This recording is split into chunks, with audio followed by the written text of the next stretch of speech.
Like and subscribe to my channel and click the bell icon to get new video updates.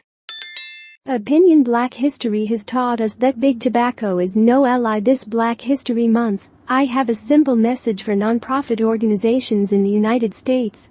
If you've accepted money from the tobacco industry, send it back. For hundreds of years, Black people have died for the tobacco industry's profit, from enslaved people who worked on tobacco plantations to today's menthol smokers today. The makers of Marlboro, Camel and Newport use cash donations to boost their image and influence policy, while approximately 45,000 Black Americans die each year from smoking-related diseases. Culture takes donations from Marlboro maker Altria. As co-chair of the African American Tobacco Control Leadership Council, I wrote to the museum's leadership to oppose tobacco money.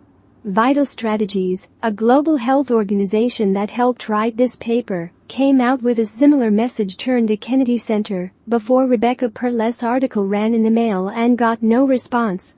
I heard about the museum almost 2 months after contacting them. Officials said they appreciated my concern, but it doesn't appear the museum has any intention of changing its existing practices. I don't think that's good enough. Menthol is an anesthetic that masks the harsh taste of tobacco and allows deeper inhalation of larger amounts of nicotine and tar. Studies show that menthol cigarettes are more addictive, and unsurprisingly, users have a harder time quitting than non-menthol cigarette users.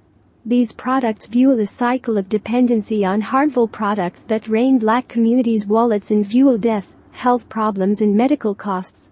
In 1953, 5% of African Americans smoked menthol cigarettes. Today, 85% of Black adults and 94% of Black youth who smoke use menthol products. Between 1980 and 2018, menthol cigarettes were responsible for 1.5 million new smokers, 157,000 smoking-related premature deaths, and 1.5 million years of life lost among African Americans, accounting for a staggering 41% of premature deaths and half of all years of life lost in America. In other words, menthol takes a much bigger toll on African Americans. It's time they stop producing menthol cigarettes and treating the health of Black communities as expendable. Congress should also act to pass the proposed ban on mentholated tobacco products without further delay. The Food and Drug Administration estimates that a national menthol ban could save up to 6,000 Black lives each year. Industry puts profit before Black lives and opposes legislation.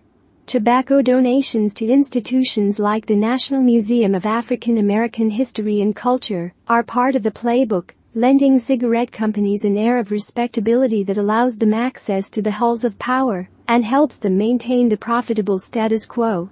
Altria, a museum donor, owns Philip Morris USA, the largest tobacco company in the United States, with nearly half of the cigarette retail market, including 26% of the menthol market.